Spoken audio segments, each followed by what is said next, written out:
আজ এই লীলাটি আমরা আস্বাদন করব। এই লীলাটির নাম হচ্ছে বৃন্দাবনের দুই কৃষ্ণ।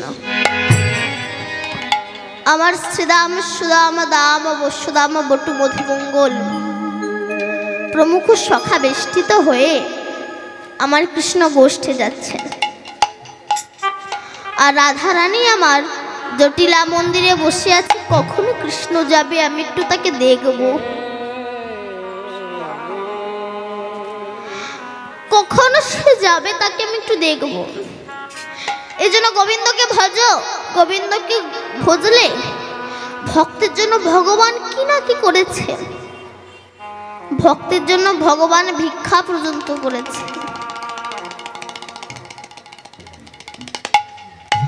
ভক্তের জন্য ভগবান ভিক্ষাও করেছেন।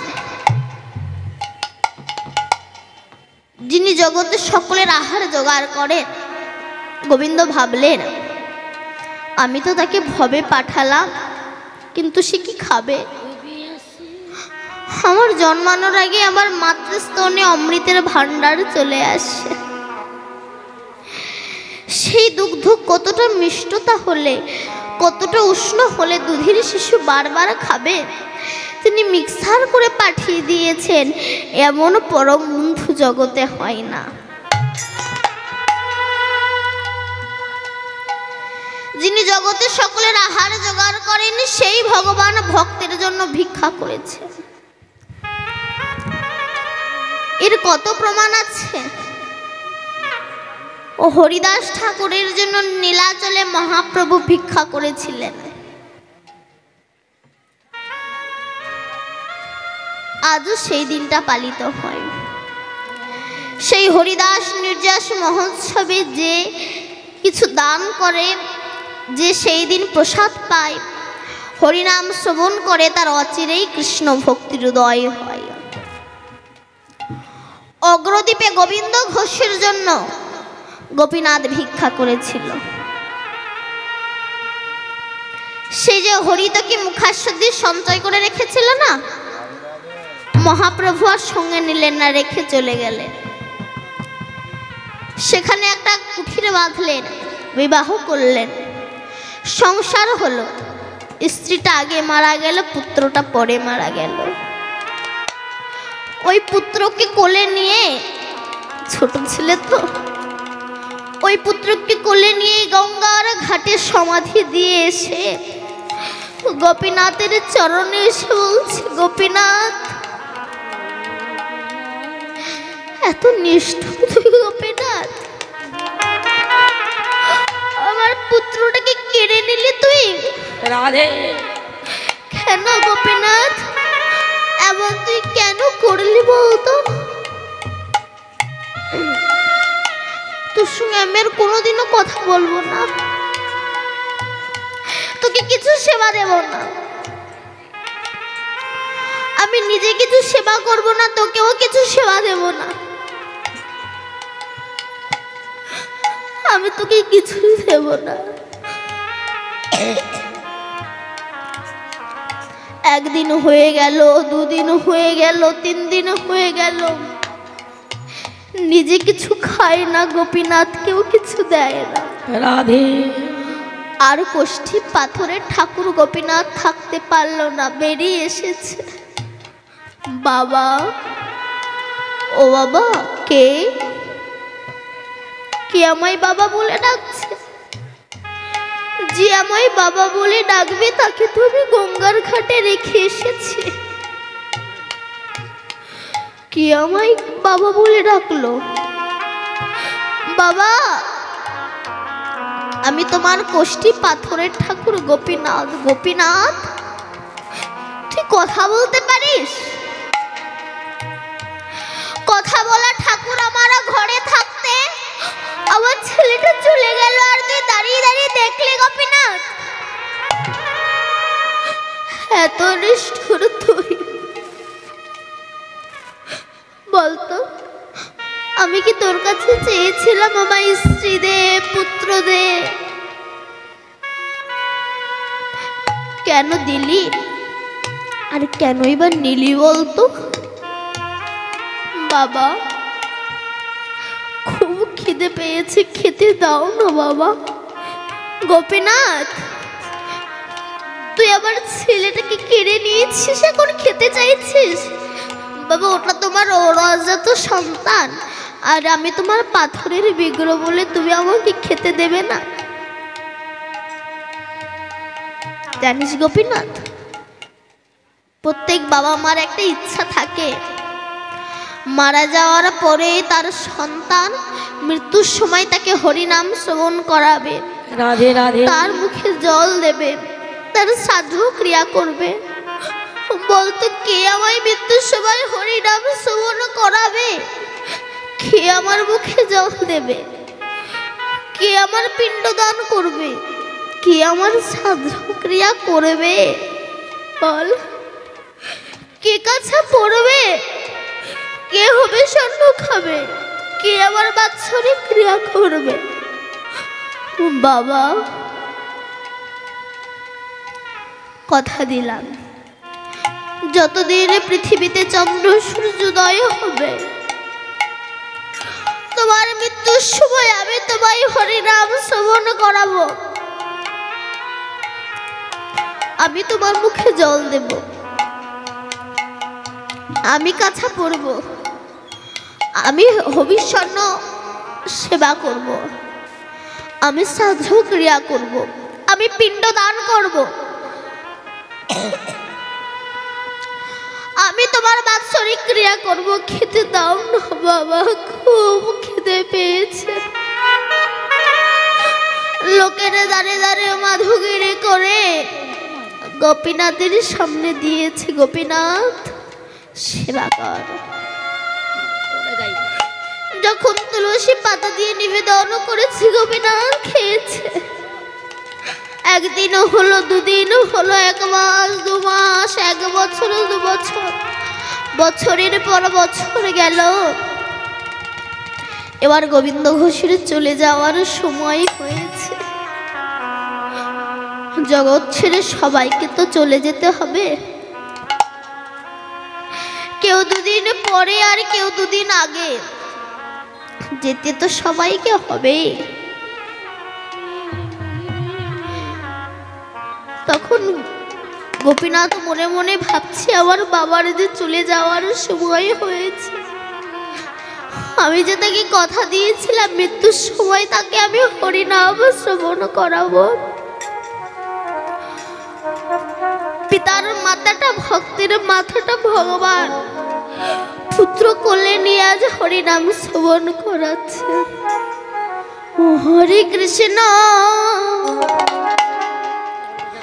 হরে কৃষ্ণ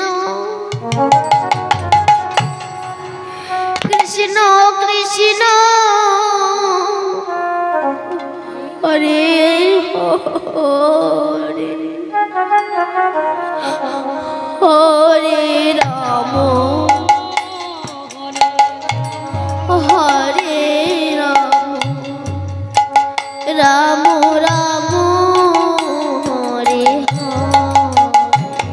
হরে কৃষ্ণ হরে কৃষ্ণ কৃষ্ণ কৃষ্ণ হরে হরে হরে রাম হরে রাম রাম রাম হরে হরে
হরে কৃষ্ণ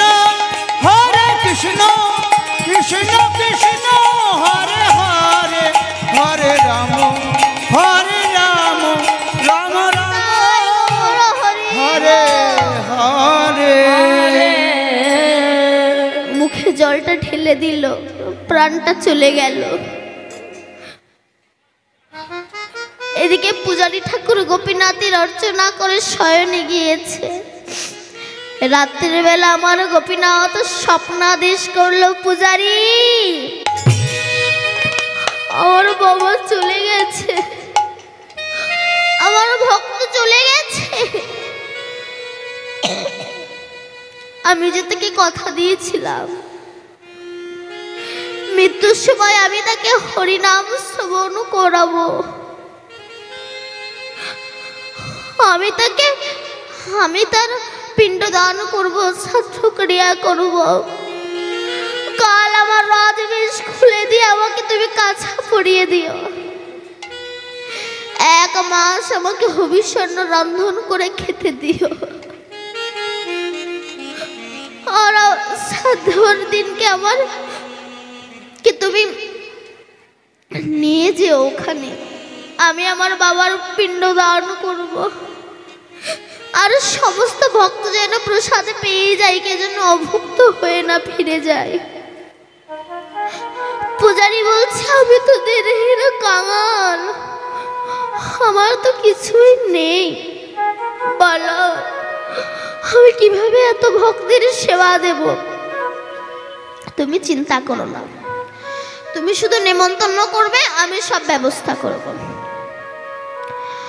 পরের দিন পূজারী ঠাকুর ঘুম থেকে উঠে গোপীনাথের কাছে এসে দেখছে চোখের জলে গোপীনাথের রাজবেশ ভিজে গিয়েছে। হরি বল।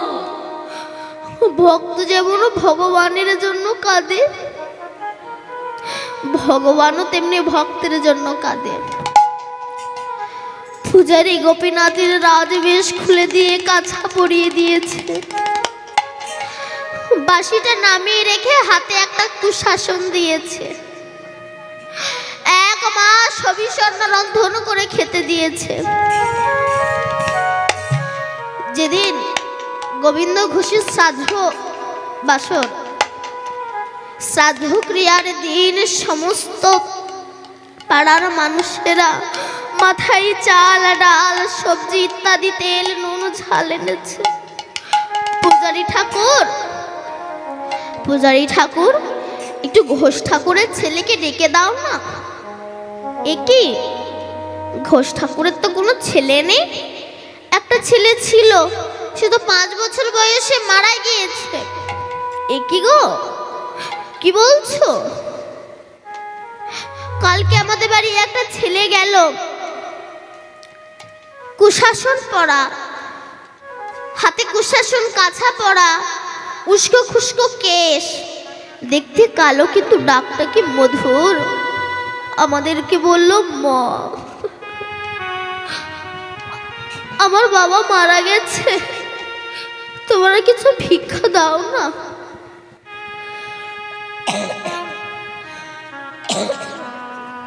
আমরা বললাম তুই কার ছেলে রে? সে বলল তোমরা আমাকে চেনো না, আমার বাবাকে চেনো না, আমি ঘোষ ঠাকুরের ছেলে, আমার বাবার নাম হচ্ছে গোবিন্দ ঘোষ। ও তুই ঘোষ ঠাকুরের ছেলে? তুই এইটুকু ছেলে নিয়ে যাবে কি করে? তুই যা, আমরা কালকে সেদিনকে পৌঁছে দেব তোর বাবার শ্রাদ্ধ ক্রিয়ার দিন। তাই তো এসেছি গো। কেউ বলছে আমাদের বাড়ি গতকালকে গিয়েছিল, কেউ বলছে আমাদের বাড়ি গত পরশু গিয়েছিল, কেউ বলছে আমাদের বাড়ি আজকে সকালবেলা গিয়েছিল। পূজারী ঠাকুরের বুঝতে দেরি হলো না।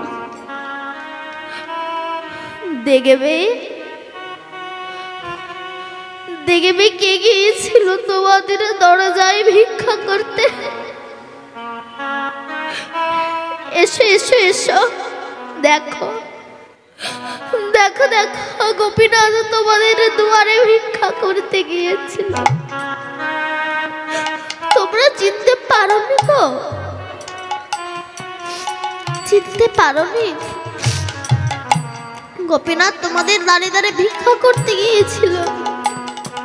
গোপীনাথ, এই চৈত্র মাসের প্রচন্ড গরমে তুমি ভক্তের জন্য ভিক্ষা করতে গিয়েছো। এত কষ্ট করতে পারো গোপীনাথ ভক্তের জন্য? ও গোপীনাথ, তোমার ভালোবাসার ভক্তেরা বলি হারে যায়। গোপীনাথকে শ্রাদ্ধ বাসরে আনা হলো, হাতে পিণ্ডটা দিল। মন্ত্র পড়ার সঙ্গে সঙ্গে পিণ্ডটা গড়িয়ে নিচে পড়ে গিয়েছে। যারা ভক্তির নয়ন নিয়ে এসেছিল তারা দেখতে পেল, যারা অভক্তির নয়ন নিয়ে এলো তারা দেখতে পেল না।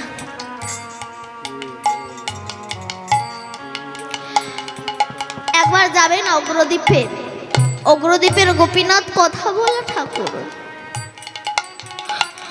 গোপীনাথ বলেছিল যতদিন পৃথিবীতে চন্দ্র সূর্যের উদয় হবে ততদিন আমি নিজে ভিক্ষা করে এনে আমি আমার বাবার বাৎসরিক ক্রিয়া করব। ডাক যদি সঠিক হয় ভগবান ও ভক্তের জন্য সবই করতে পারে। তাই রাধারানী আমার অট্টালিকার উপরে বসে আছে, কখন কৃষ্ণ যাবে আমি একটু তাকে দেখব। ওগো অট্টালিকার পরি বসিয়া কিশোরী ভাবিছে শ্যামল পোখানি। আমার অট্টালিকা পুরি বসিয়া কিশোরী ভাবিছে শ্যাম মুখ খানি। হরে অট্টালিকার পরি বসিয়া কিশোরী ভাবিছে শ্যামের মধু কোথায়। অট্টালিকা পরি বসিয়া কিশোরী ভাবিছে শ্যামল পোখানি। আমার অট্টালিকা পুরি বসিয়া কিশোরী ভাবিছে শ্যাম মুখ খানি। আবার শ্রীদাম সুদাম ভাইয়া বলো রাম। শ্রীদাম সুদাম ভাইয়া বলো নাম। হরে শ্রীদাম সুদাম ভাইয়া বল রাম। হরি রে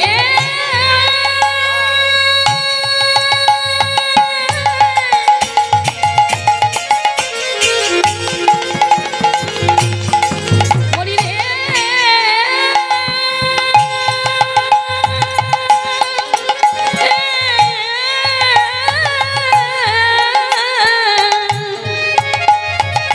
শ্রীদাম সুদাম ভাইয়া বলো নাম।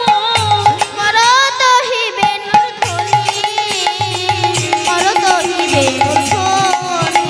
আমার শ্রীরাম সুদাম রাম রাম রাম শ্রীরাম সুদাম ভাইয়া বলো নাম। করত বেনুর ধ্বনি, করত বেনুর ধ্বনি। বলুন তোমার অট্টালিকা পরিমাণে কি? বলো অট্টালিকা বাড়ি কই? বলুন অট্টালিকা পরিমাণে কি? পাকা বাড়ি ছাদের ওপরে, পাকা বাড়ির ছাদের ওপরে। যদি কেউ কারোর সঙ্গে ভালোবাসা করতে চান তখন তো আর মোবাইল ছিল না, হ্যালো সব গেল। তখন তো তা ছিল না, তখন শাটে শোটে প্রেম হতো, চোখের ইশারায় প্রেম হতো। তাই রাধারানী অট্টালিকার উপরে বসে আছে, কখন কৃষ্ণ যাবে আমি একটু তাকে দেখব। এই জন্য গোবিন্দকে পেতে হলে আগে ভক্তি পথের পথিক হওয়া দরকার। এখন চার বন্ধু যুক্তি করেছে একটু আমেরিকায় যাবে। বেশ বলো। তা অনেক টাকা সংগ্রহ করে আমেরিকায় গিয়েছে। আমেরিকায় গিয়ে আমেরিকার 100 তলার ওপরের ফ্ল্যাটটা ভাড়া করেছে। ভাড়া করে এক রাত আছে, পরের দিনে একটু ঘুরতে বেরিয়েছে। তা খিদে পেয়েছে। চার বন্ধু বলছে, দেখ খিদে তো পেয়েছে, আরে আমেরিকার হোটেলের এক একটা খাবারের যা দাম, চল আমাদের ঘরে যা গুড়মুড়ি আছে তাই গিয়ে খাই। এসেছে ফিরে, সেই সময় সন্ধ্যা প্রায় আগত। সেই সময় একটা কারণে লিফট বন্ধ, আর তারা অ্যানাউন্স করে দিয়েছে 1 ঘন্টা পরে লিফট চলবে। চার বন্ধু বলছে, দেখ খিদেও তো পেয়েছে, লিফটও বন্ধ, চল ওঠ, যে যার মতো গল্প করতে করতে উঠে যাব, তাহলে আর কোনো কষ্ট হবে না। উঠছে। প্রথমটা তার অ্যাডভার্টাইজ, জানিস? শোন একটা গল্প বলি। এক ব্যক্তি ছিল এত কৃপণ, তার একটা গামছা হারিয়ে গিয়েছিল। তাই গামছার দাম তো তুলতেই হবে। কি করে তুলবে না, প্রতি মাসে চুলদাড়ি কাটতে 20 টাকা করে খরচা হয়। 5 মাস চুলদাড়ি কাটবে না, 100 টাকা উঠে যাবে গামছার টাকাটা। 5 মাস চুলদাড়ি কাটে না, এতটুকু দাড়ি হয়েছে, এতটুকু দাড়ি হয়েছে। এবার গিয়েছে গঙ্গায় স্নান করতে। সেই গঙ্গায় এক পরম সাধু, সিঁড়ি ওঠা কিন্তু চলছে মা, এটা ভুলে যাবেন, সিঁড়ি ওঠা কিন্তু চলছে। এক পরম সাধু, প্রকৃত বৈষ্ণব, উনি স্নান করতে এসেছেন। আর সাধুদের তো এত বড় বড় লম্বা লম্বা দাড়ি। ও মনে মনে ভাবছে, আমার গামছা হারিয়ে গিয়েছে, তাই এতটুকু দাড়ি, ওর নিশ্চয়ই কম্বল হারিয়ে গিয়েছে, তাই ওর এত বড় বড় দাড়ি।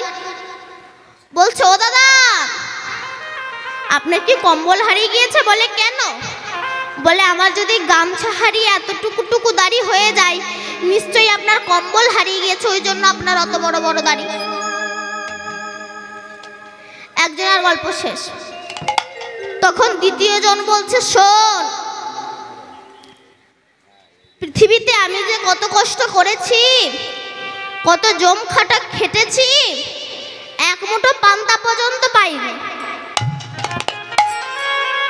জীবনে তো শুধু কষ্ট পেয়েছে একটা মেয়েকে ভালোবেসে, যাকে না দেখলে আমি 1 সেকেন্ড থাকতে পারি না, যার জন্য আমি আমার বাবা মাকে ত্যাগ করলাম, যাকে 90,000 টাকার মোবাইল কিনে দিলাম, সে আমার সঙ্গে বেইমানি করলো। তখন আর একজনা বলছে, সিঁড়ি ওঠা কিন্তু চলছে। তখন আর একজনা বলছে, তোর নয় মেয়েটা করলো, আমার বউ আমার সঙ্গে বিশ্বাসঘাতকতা করেছে। কি? আমার খাই, আমার পরে আর পরের সঙ্গে ঘুরে মরে, 95 তালা উঠে গিয়েছে। এবার চতুর্থ জনের পালা। তাকে বলছে, বল তোর মনে কি দুঃখ আছে, বল আমাদের কাছে, বল তোর মনে কি দুঃখ আছে। বলবো? হ্যাঁ। বললে সব হার্ট অ্যাটাক করবে। এ আবার কেমন গল্প শুনে হার্ট অ্যাটাক করে? শুনবেন গল্প?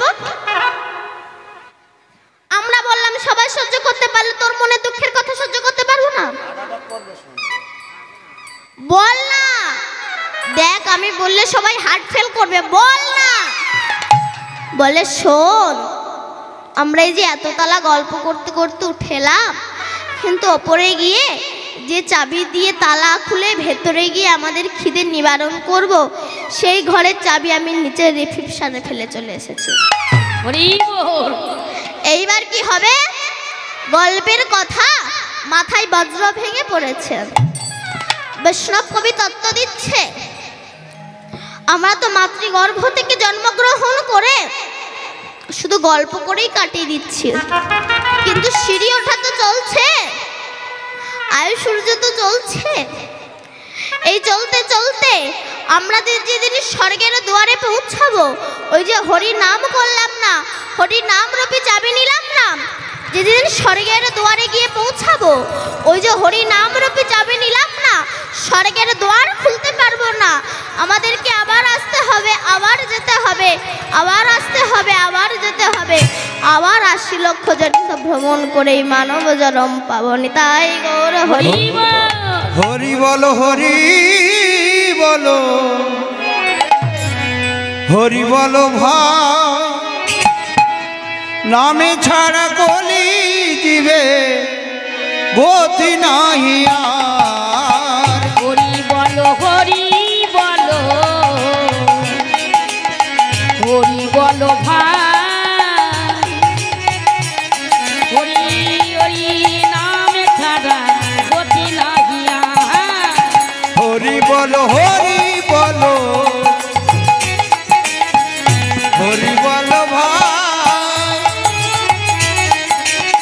নামে ছাড়া কলি জীবে গতি নাহি আর। হরি বলো হরি বলো, হরি বলো ভাই, হরি নাম ছাড়া গতি নাহি আর। যেই নামে সেই কৃষ্ণ,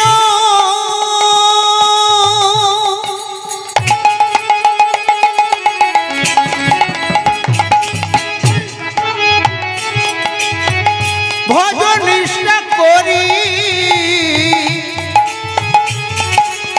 নামের সহিতে আছে আপনি শ্রীহরি। সেই নাম সেই কৃষ্ণ,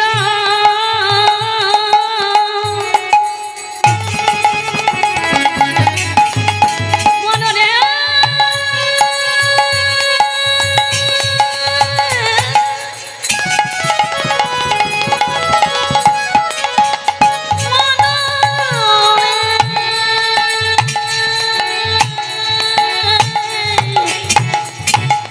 মনরে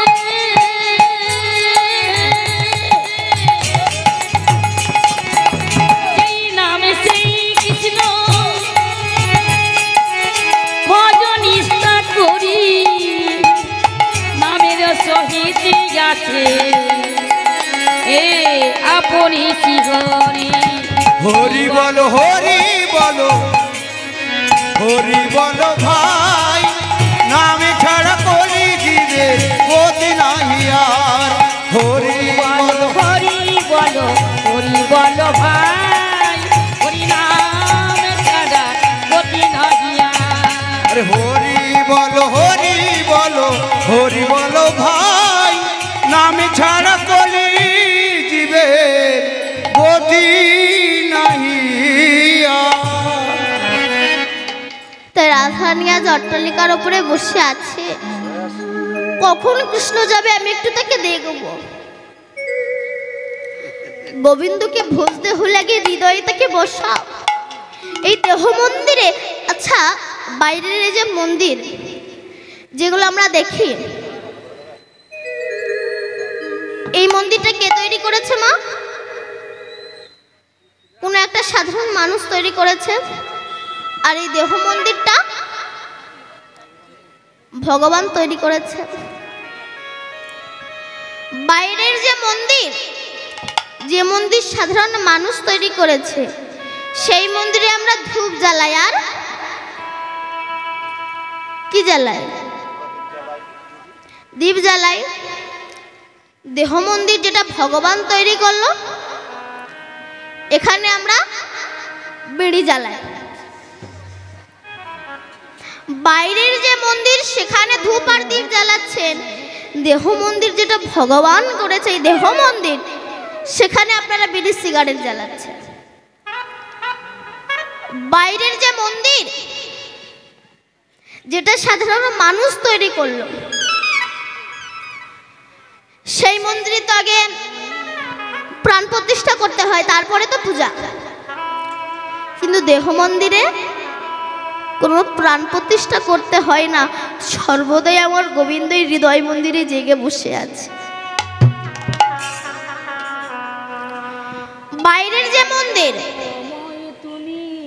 যে মন্দির সাধারণ মানুষ তৈরি করলো, সেই মন্দিরে আপনারা দুধ ঢালেন,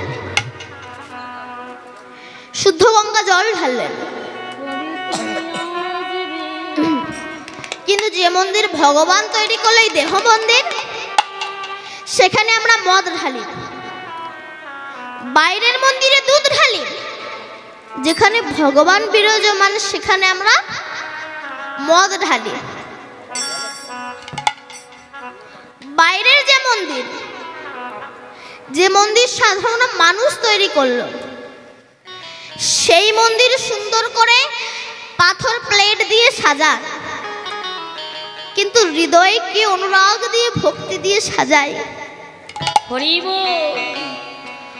আমরা দীপাবলিতে কি জ্বালি? আলো জ্বালি, প্রদীপ জ্বালি। তাহলে বাইরে অন্ধকারটা বলেই আলো জ্বালিয়েছেন। এই যে এত আলো দিয়েছেন, বাইরে অন্ধকারটা বলেই আলো দিয়েছেন। বাইরে অন্ধকার বলে আলো জ্বালাবার প্রয়োজন মনে করছেন, কিন্তু হৃদয়ে অনাদিকাল হতে যে অজ্ঞানতা অহংকার রূপ যে অন্ধকার আছে, সেই অন্ধকার তো দূরীভূত করলেন না ভক্তির আলো জ্বালিয়ে, প্রেমের আলো জ্বালিয়ে। আমরা রং খেলি কবে মা? হোলির দিনকে বাইরে রং দিয়ে রাঙিয়ে দিই, কিন্তু হৃদয়টাকে, মনটাকে ভক্তির রঙে রাঙায়, প্রেমের রঙে রাঙায়। সেই রঙে রাঙাও যে রঙে রাঙিয়েছিল মীরা, যে রঙে রাঙিয়েছিল সবরী, সেই রঙে রাঙাও। আমাদের 14ই ফেব্রুয়ারি মনে হয় ভালোবাসা দিবস। ভালোবাসা ওই একদিনেরই হয়। ভালোবাসো প্রভুকে, কারণ প্রভু ছাড়া তোমার আপন কেউ নয়। যাকে ভালোবাসো তাকে কাঁটা দিও না, তাকে ফুল দাও। ভালোবাসা নিঃস্বার্থের জিনিস, স্বার্থের জিনিস নয়। ভালোবাসা তাকেই বলে আমি নিজে কষ্ট পাবো তবু তাকে কষ্ট দেব না, তার নামই হচ্ছে ভালোবাসা। তারই নাম হচ্ছে ভালোবাসা। বাইরের যে মন্দির যেখানে সাধারণ মানুষ তৈরি করলো, সেখানে আমরা রামকে বসালাম। হৃদয় মন্দির যেটা ভগবান করলো, দেহ মন্দির, সেই মন্দিরে আমরা রাবণকে বসালাম। রাবণকে বসিয়েছে বলে আমাদের আচারটা ঠিক তেমন। রাবণ পিতাকে মানেনি, মাতাকে মানেনি, আমরাও তো পিতা মাতাকে মানছি না। রামের পাশে লক্ষণকে শোয়াতো, তারপর ভরতকে, তারপর পরপর সবাই শুতো। একদিন রামের পাশে লক্ষণকে না দিয়ে ভরতকে শুয়েছে, তারপর লক্ষণকে দিয়েছে। সারা রাত লক্ষণ কেঁদেছে, ঘুমায়নি। পরের দিন দশরথ কই এসে দেখছে লক্ষণ সারা রাত কেঁদেছে, ঘুমায়নি একটু। কেন? বলল ওর রামের চরণ ছাড়া ওর ঘুম আসবে না, কাল থেকে ওকে রামের চরণের পাশে দিয়ে। যখন রাবণের মৃত্যু হলো, সেখানে মন্দাদরী এসেছিল এবং রামও এসেছিল। তা মন্দাদরী যখন এসেছিল, মন্দাদরীর ছায়াটা রামের পায়ে পড়েছিল। যখন রামচন্দ্র করজোড় করে বলছে, মা তুমি আমায় ক্ষমা করো, কারণ তোমার ছায়াটা আমার চরণে পড়েছে। মন্দাদরী হাসছে। যার স্ত্রীকে হরণ করলো আমার স্বামী, তার স্ত্রীকে প্রণাম করছে, তা না হলে কি ভগবান হয়? এমন করুণার ভগবান আর কে আছে? এমন করুণার ভগবান। বাইরের মন্দির যেটা সাধারণ মানুষ তৈরি করলো, সেখানে রামকে বসালাম। হৃদয় মন্দিরে বসালাম রাবণকে। এক যুবক ছেলে সকালবেলা উঠে দেখছে তার পোষা ছাগল সবজিতে মুখ দিচ্ছে। তখন সেই যুবক ছেলে লাঠির বাড়ি সেই ছাগলের মাথায় আঘাত দিয়েছে। এই দেখে অঙ্গিরা ঋষি হেসে উঠেছে। নারদ বলল, হাসলেন কেন? বলে, ওই যে ছাগলকেও মারলো না, ওই ছাগলটা অন্য কেউ নয়, আগের জন্মে ছিল ওরই পিতা। ও সারা জীবন সবজি ব্যবসা করেছে, তো তাই পরজন্মে ছাগল হয়ে জন্মগ্রহণ করেছে। দেখবেন বাড়ির আশেপাশে যে সাপ, চড়ুই পাখি যারা বাড়ি ছাড়তে চায় না, এক জায়গায় থাকে, একটু খোঁজ নিয়ে দেখবেন ওটা আপনাদের বাড়িরই পূর্বপুরুষেরা নিজের চিন্তা না করে মরেছে, তাই পরজন্মে ওই কুলে জন্মগ্রহণ করেছে। মৃত্যুর সময় যে যে চিন্তা করতে করতে মরবে, পরজন্মে সে সেই হয়েই জন্মগ্রহণ করবে। নিতাই গৌর হরি। এক কাপড় ব্যবসায়ী সারা জীবনটা ব্যবসা করেছে, এবার মরে যাবে যাবে, বলছে আমার বড় ছেলে, আমার বড় ছেলে, আমার বড় ছেলে। বড় ছেলে বলে এই তো বাবা আমি তোমার মাথার ধারে। আমার মেজো ছেলে, আমার মেজো ছেলে। মেজো ছেলে বলে এই তো বাবা আমি তোমার পাশে। আমার ছোট ছেলে, আমার ছোট ছেলে। ছোট ছেলে বলে এই তো বাবা আমি তোমার পায়ের ধারে। ওরে তোরা সব এখানে, তবে দোকানে কে? দেখেছেন, সারা জীবন ব্যবসা করেছে, মৃত্যুর সময় ওই ব্যবসার চিন্তা। তা মরছে না তো, তার ছেলেরা ভাবলো বাবা কষ্ট পাচ্ছে, তা একটা বৈষ্ণবকে ডেকে এনে একটু চন্দ্রায়ণ করে নেওয়া হয়। বৈষ্ণবকে ডেকে এনেছে, চন্দ্রায়ণ করবে।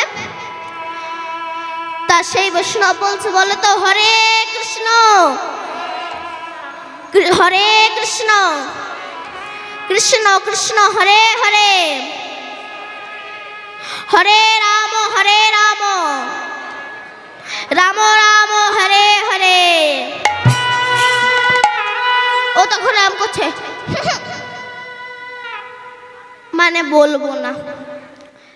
তখন মনে মনে হয় বৈষ্ণবটা ভাবছে হয়তো এত বড় কথা তো, ওই জন্য বলতে পারছে না।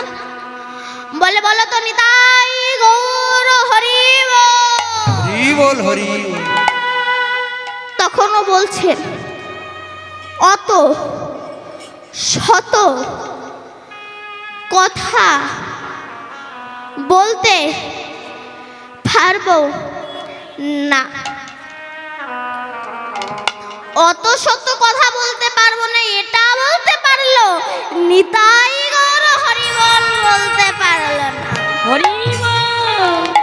জগতে এমন কিছু মানুষ আছে, এরা সারা জীবন তো হরি ভজে না, আর শেষের দিনও মৃত্যুর সময় তারা হরি বল বলতে চায় না।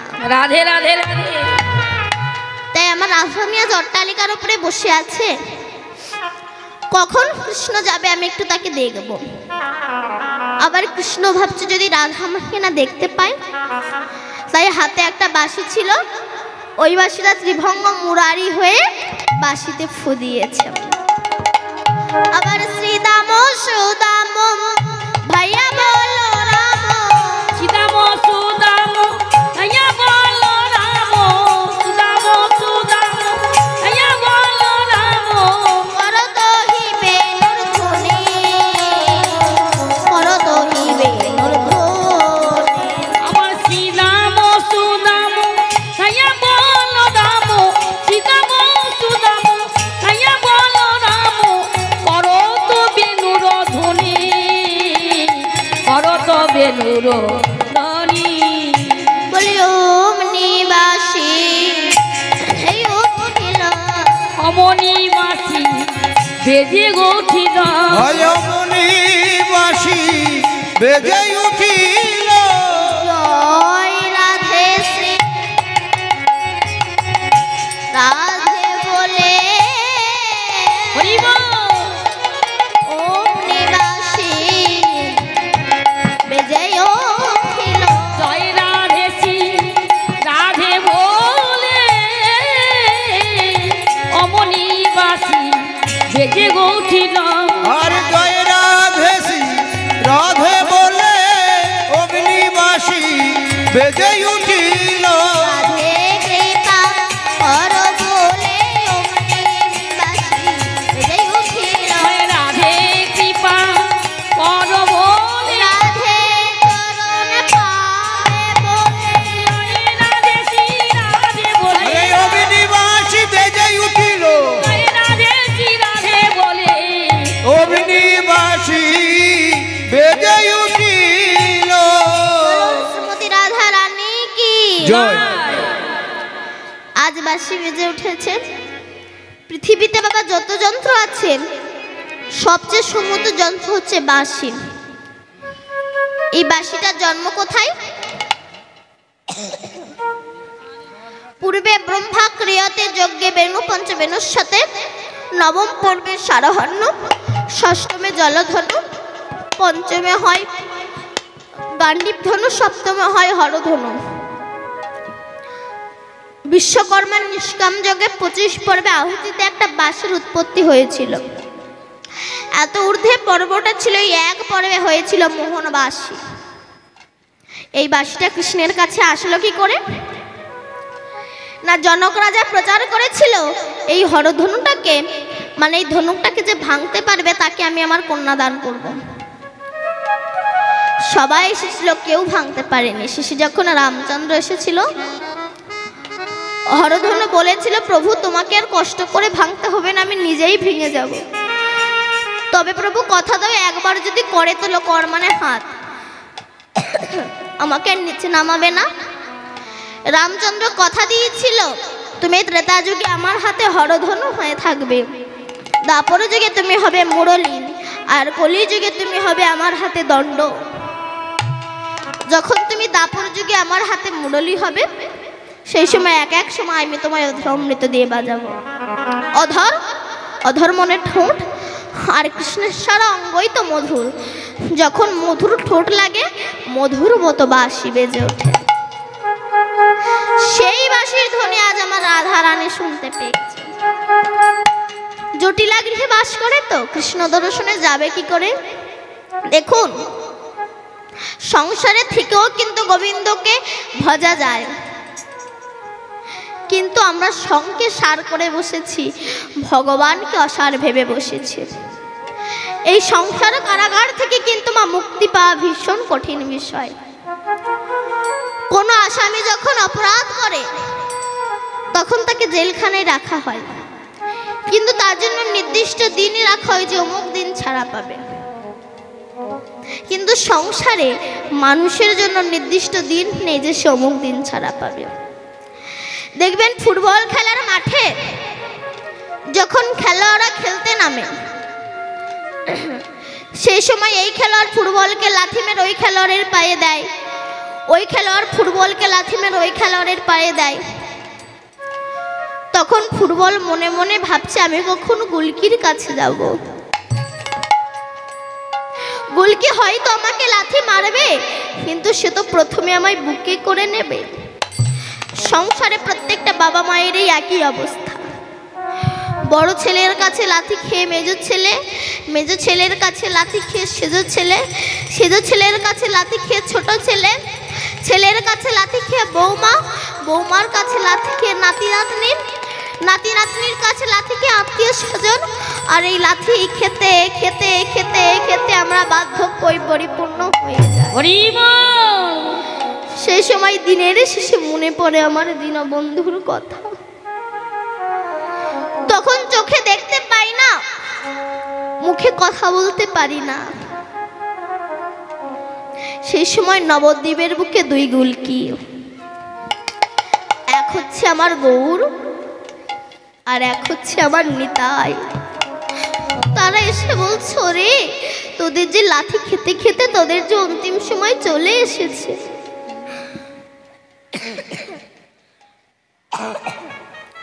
তোদেরকে কেউ না দেখুক, আমরা দুটি ভাই আমাদের বুকে আয়, হায় আয় বুকে আয়। একবার বলো হরে কৃষ্ণ হরে কৃষ্ণ, কৃষ্ণ কৃষ্ণ হরে হরে, হরে রাম হরে রাম, রাম রাম হরে হরে। তাই যখন সেই বাঁশির ধ্বনি শুনতে পেয়েছে, শুনেই আমার রাধা রানী আজ অচৈতন্য হয়েছে। শুনিবেন রব স্তব্ধ মানসব, শুনিবেন রব স্তব্ধ মানসব, শুনিবেন রব স্তব্ধ মানসব, হইল আহেরি বালা, হইল আহেরি বালা। শুনিবেন রব স্তব্ধ মানসব, শুনিবেন রব স্তব্ধ মানসব,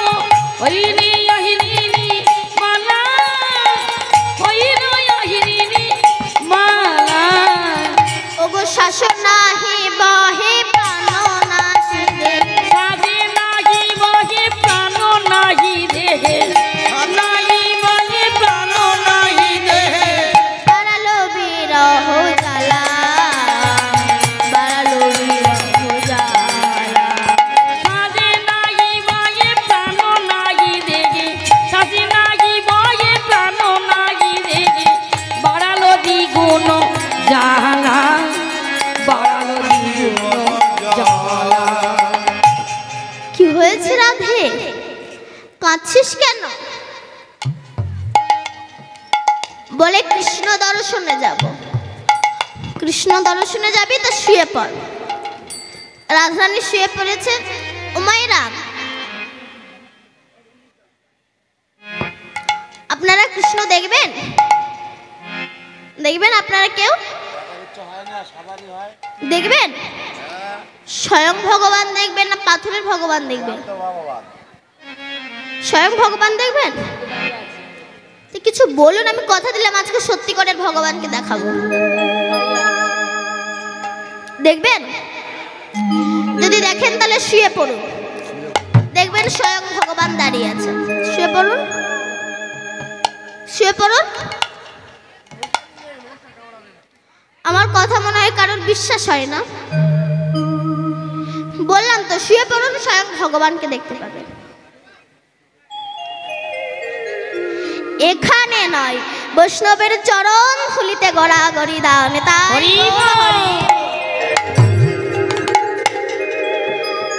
কি হয়েছে? রাধা কৃষ্ণ দর্শনে যদি যাস শুয়ে পড়। রাধারানী শুয়ে পড়েছেন। কেউ নাকে তুলো ধরে, কেউ নাড়ি ধরে। সর্বনাশ, এ তো আর বেঁচে নেই। হেন কালে তথায় আসিল ললিতা, হেন কালে তথায় আসিল ললিতা।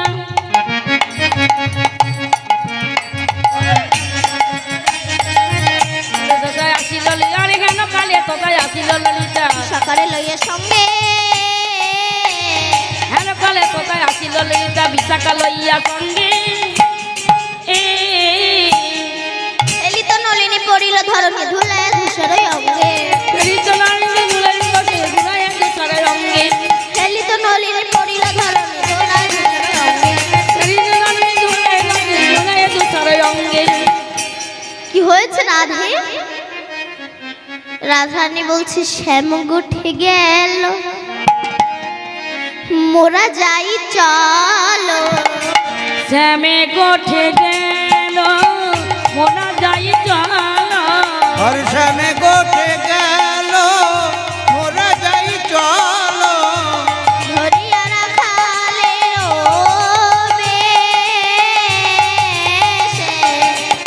শ্যামে গোঠে গেল, মোরা যাই চলো।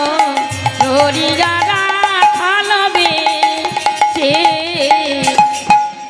ললিতা বলল, রাধে চিন্তা করিস না, ছলে বলে কলে কৌশলে তোকে আমরা কৃষ্ণ দর্শনে নিয়ে যাব।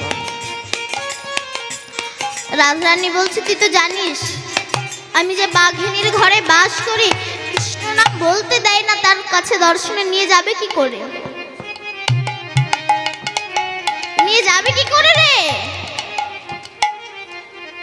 এই দেখুন, কারণ সংসারে থেকে যে তাকে ভজা যায়, এই জন্য সংসারের আসক্তিটাকে আপনাকে ছাড়তে হবে। একবার এক চিল পুকুর থেকে একটা মাছ ছো মেরে নিয়ে গাছের ডালে গিয়ে বসেছে মাছটাকে খাবে বলে। এমন সময় কিছু কাকের দল সেই চিলটাকে ঘিরে বসেছে, তারাও মাছটাকে খাবে বলে।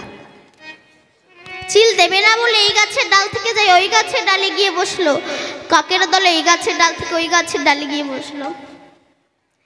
চিল যত আকাশের গভীর ওড়ে, কাকের দলে চিলের পিছু পিছু ওড়ে। তখন চিল মনে মনে ভাবছে, এই মাছটাই আমার জীবনের কাল। যেই না মাছটাকে ফেলে দিল, কাকের দল চিলের পিছু ছেড়ে ওই মাছের কাছে গিয়ে সবাই আনন্দ করে খেতে লাগলো। তত্ত্ব কি? এ জগতে চিলকারা সংসারের কর্তারা, পুকুর হলো সংসার, মাছ হলো বিষয় সম্পত্তি। মাছ হচ্ছে বিষয় সম্পত্তি, আর এই কাকের দল হচ্ছে সংসারের স্ত্রী পুত্র নাতি নাতনি, এরা হচ্ছে কাকের দল। যতক্ষণ আপনি সংসাররূপী পুকুরের মাছ অর্থাৎ বিষয় সম্পত্তি নিজের হাতের মুঠোয় রাখবেন, আমার গাড়ি, আমার বাড়ি, আমার ঘর, আমার ঐশ্বর্য, ততক্ষণ সংসারের কাকের দল আপনাকে শান্তিতে থাকতে দেবে না। প্রত্যেকটা মুহূর্ত আপনাকে আঘাত করবে। কিন্তু যদি তুমি ওই বিষয় সম্পত্তি ত্যাগ করে হ্যাঁ গৌর তোমার হলাম বলে একবার কাঁদতে পারো, তুমি তাই গৌর হরি বলো বলে তুমি গোবিন্দের চরণ পাবে। রাধে রাধে। তখন ললিতা বলল, রাধে চিন্তা করিস না, ছলে বলে কলে কৌশলে তোকে আমরা কৃষ্ণ দর্শনে নিয়ে যাব। কি করবি সখী? বলে বৃন্দাবন নন্দ নন্দন কৃষ্ণ, আজ তোকে সাজাবো একটা কৃষ্ণ। তখন রাধারানী বলছে, সখী আমি তো পরিষ্কার আছি, যে কালো আমায় কালো করবি কি করে? ললিতা ছুটে গেলেন। মৃগ, মৃগ মানে হরিণ, হরিণের মাথায় যদি সাথী নক্ষত্রে জল পড়ে নাভিতে কস্তুরী হয়, খুব সেন্ট, গায়ে মাখলে কালো হওয়া যায়। হাতির মাথায় পড়লে গজমতি হয়, সাপের মাথায় পড়লে মণি হয়, ঝিনুকের মাথায় পড়লে মুক্ত হয়।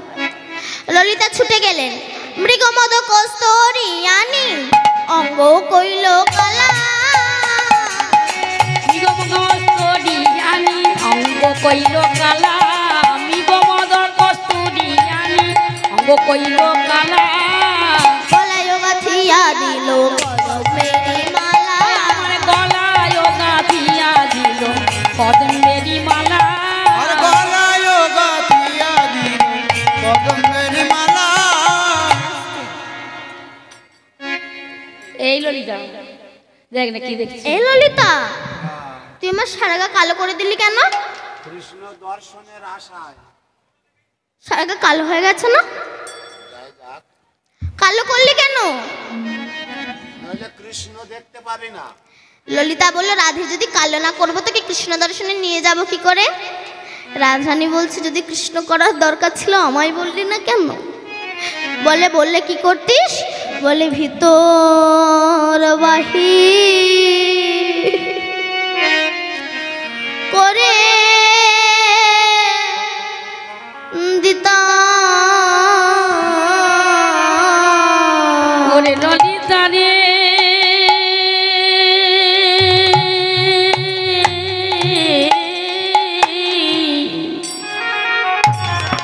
আমি ভিতরে বাকি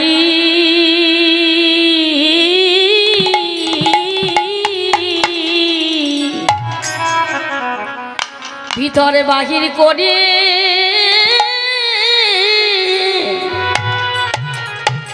করে দিতা।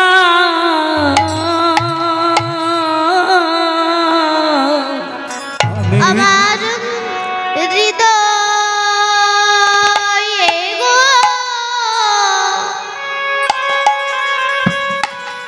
বিন্দু আছে, আছে আমার ভিতর বাহি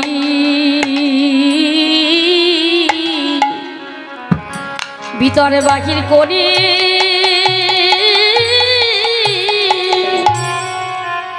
করে দিতা।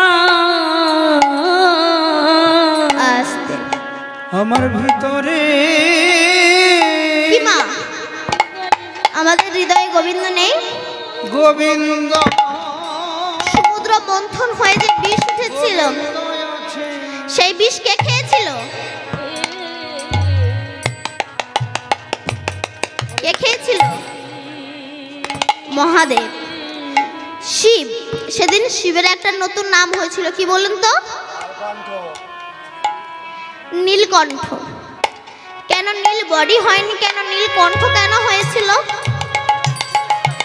গলায় বিষ বেঁধেছিল না, শিব গলায় বিষকে বেঁধে রেখেছিল। কেন? শিব বলেছিল, আমার হৃদয়ে গোবিন্দ আছে, তুমি বিষ আমার গলায় থেকে আমার হৃদয়ে যাওয়ার চেষ্টা করো না, কারণ ওখানে আমার গোবিন্দ আছে। দেখবেন ছেলে মেয়ে হওয়া যায়, মেয়ে ছেলে হতে গেলে অনেক অসুবিধা আছে, কারণ মেয়েদের পয়ধর আছে, লম্বা লম্বা চুল, আবার বাপ্পা আগে চলে, তাই পয়ধর ঢাকবে কি করে? কদম্ব ফুলের মালা মোটা করে গেঁথে গলায় দিয়েছে, তাতে পয়ধর ঢেকে গিয়েছে। এইবার সিঁদুর লোকাবে কি করে? ললিতা বলল, রাধে তো সিঁদুর লোকাবো কি করে? রাধারানী বলল, তুই এক কাজ কর, আমার সিঁদুরের ওপর থেকে তিলকগুলো কেটে দে। কপালে তিলক দিল, সিঁদুর লুকাইয়া। আমার কপালে তিলক দিল, সিঁদুর লুকাইয়া। আর কপালে তিলক দিল, সিঁদুর লুকাইয়া। কোটি তটে পিত ধরা পরানো আটিয়া। আমার কোটি তটে পিত ধরা ওরাই আটিয়া। মস্তকে বাঁধিল চূড়া, সে কি পুচ্ছ তাই? মস্তকে বাঁধিল চূড়া, সিটি পুচ্ছ তাই।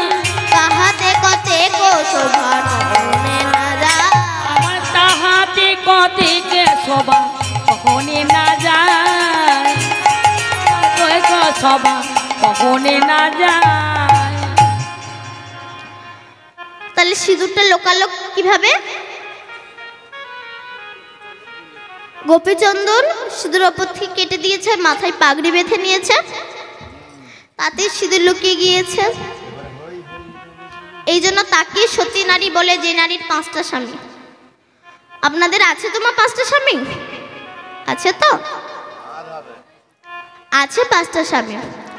শাখা একটা স্বামী, সিঁদুর একটা স্বামী, ওই মেয়েদের হাতে বিয়ের সময় সেই নোয়া দেয় না, ওই নোয়া একটা স্বামী, যাকে বিয়ে করেছেন সে একটা স্বামী, আর জগৎ স্বামী একজন রাধে।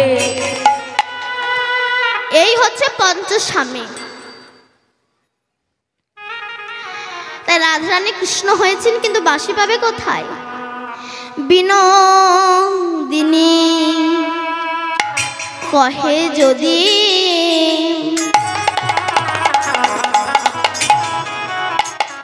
সাজলাম বনমালী। ও বিনোদিনী কহে যদি, রাধে রাধে, সাজলাম বন মালি। আর শোভা নাহি ধরে করে,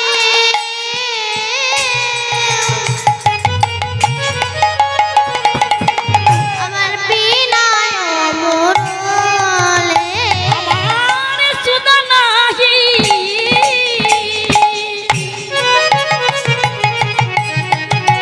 রাধে রাধে, ভন করে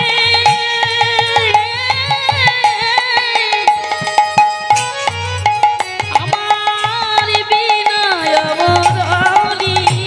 বলে দে দে আমায় বাঁশি দে রে, আহার দে দে আমায় বাঁশি দে রে। দে দে আমায় বাঁশি দে রে। কৃষ্ণ দর্শনে যাব, দে দে আমায় বাঁশি দে। আমার কৃষ্ণ দর্শনে যাব, দে দে আমার বাঁশি দে রে। কৃষ্ণ দর্শনে যাব, দে দে আমায় বাঁশি দে। আরে কৃষ্ণ দর্শনে যাব, দে দে আমায় বাঁশি দে রে। বাঁশি পাবে কোথায়? ললিতা চতুরা ছিল, বুদ্ধিশীল, বুদ্ধি চিরজিল, নবীন পদ্মের নাল তুলিয়া নিল। আমার নবীন পদ্মের নাল তুলিয়া আনিল। তার উপর সপ্ত ছিদ্র বানাইয়া বিনোদিনী বাজিয়েছে তাহে ফুঁকো দিয়া, কিন্তু বাঁশি বাজে না, বাজে না, বাজে না, বাজে না, মোহন বাঁশি বাজে না, বাজে না। মোহন মোহন মোহন বাঁশি বাজে না, বাজে না। কেন? বাঁশির মনে কৃষ্ণ প্রেম জেগেছে। হে রাধে, মোহন মোহন বাঁশি। যে রাধার চরণে কৃষ্ণ দাসক্ষত লিখে দিয়েছে, সেই রাধার হাত উঠেছি, তার চরণ পাবো না? আমি বাঁশি বাজবো না। যখন বাজবো না, রাধার রাগ হবে, সেই সময় রাধা আমাকে ভূমিতে ফেলে পদদলিত করবে, সেই সময় আমি আমার রাধার চরণ পেয়ে যাব। রাধে বলল, বাঁশি আজ যদি তুমি না বাজো, আমি তোমাকে ভূমিতে ফেলে পদদলিত করব। বাঁশি বলছে, রাধে আমি তো তাই চাই, তোমার চরণ ছাড়া আমি বেজে উঠব না। এমনি ভাবে ভূমিতে ফেলে পদদলিত করিল। পদদলিত করিল। জয় রাধে শ্রী রাধে বলে বাসি বাজিয়ায় উঠিল। আরে জয় রাধে শ্রী রাধে বলে বাসি বাজিয়া উঠিল। এবার আমার রাধারানী হইল কৃষ্ণ, ললিতা হইল বলরাম, সমস্ত সখী আজ সখা হইল। বলরামের সিংহানাই ভাবিতে লাগিল, হেন কালে পূর্ণ মাসি মনেতে জানিয়া। হেন কালে পূর্ণমাসী মনেতে জানিয়া। হরে হরে কালে পূর্ণমাসী মনেতে জানিয়া। এনে দিল হরের সিংহা হরষিত হইয়া। আমার এনে দিল হরের সিংহা হরষিত হইয়া। দিল হরের সিংহা হরষিত হইয়া। সিংহা দেখি বিনোদিনী হরষিত মন। না দেখি বিনোদিনী হরষিত মন। আর সিংহা দেখি বিনোদিনী হরষিত মন। যদুনাথ দাস কহে করা গমন। আমার যদুনাথ দাসে কহে করয়ে গমন। এবার আমার রাধারানী বিশ্বভানুপুর হইতে ধেনু আনাইল। সেই ধেনু নিয়ে আমার রাধারানী আজ চলেছেন কৃষ্ণ দর্শনে। হই হই রবে দিয়া প্রবেশিলা বনে। আরে হই হই রবে দিয়া প্রবেশিল বনে। আরে হই হই রবে দিলা প্রবেশিল মনে। হই হই রবে দিয়া প্রবেশিল বনে। আরে হই হই রবে দিলা প্রবেশিল মনে। আনন্দে বাজাই বাসি হরষিত মনে। আনন্দে বাজায় দিত হরষিত মনে। আরে আমাকে বাজায় বাসি হরষিত মনে। নিয়াবে নুরধ্বনি নট বরসে। নট বরসে নট বরসে। আলোচিত চমকিত শ্রবণে বায়া। আর কি তো চমকিত শ্রবণে প্রয়াণ। আর কিন্তু সমকিত চরণে বয়ান। সুবলেরই সঙ্গে করি দ্রুত গতি চলে। সুবলেরই সঙ্গে করি দ্রুত গতি চলে। করি দ্রুত গতি চলে। দেখাই চাঁদের বাজার নিপতর মূলে। দেখায় চাঁদের বাজে নিপতুর মূলে। দেখায় চাঁদের বাজে নিপতুরি মূলে। তটাস্থ হইয়া শ্যামে দাঁড়াইয়া রায়। স্বাস্থ হইয়া যাবে দাঁড়াইয়া রায়। জগৎ মহিলা রূপে পূর্ণানন্দ কয়। পূর্ণনন্দ কয়। জগৎ মহিলা রূপে পূর্ণনন্দ কয়। জগতে করিল মুখে পূর্ণনন্দ কয়।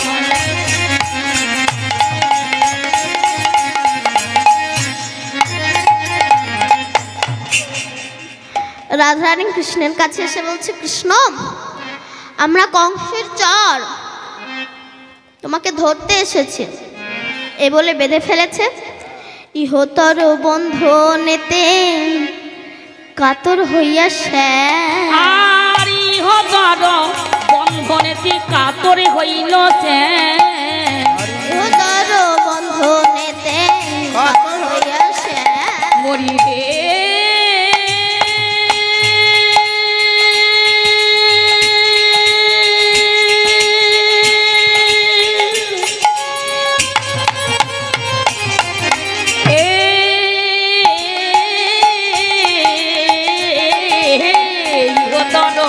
বন্ধনেতেই কাতর হইল সে। রাধার চরণ পানে চেয়ে দেখে লেখা শ্যাম নাম। রাধার চরণ পানি চেয়ে দেখে লেখা সামনে নাম।